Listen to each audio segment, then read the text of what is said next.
Welcome to another Machine Monday. Have you ever found yourself in a situation where you haven't been able to choose between robot brand A, robot brand B? Currently on our shop floor, we've got a number of different robots. We've got a few cooker robots. We've got a number of Fanuc robots. In the past, we've delivered numerous Motorman and Yaskawa robots, as well as ABB robots. But one very important question that I'm grappling with is, how do you select the right robot? At the end of the day, it's an end effector that moves a part from point A to point B. Pretty much between the brands, they perform very similar tasks. So what is the criteria that you would use to select a robot?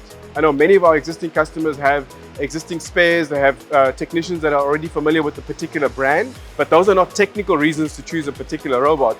And to be honest with you, I'm really struggling to differentiate between one and the other.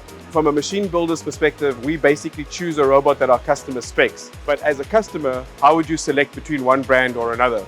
I'd really love to hear your opinion. Here's another Machine Monday.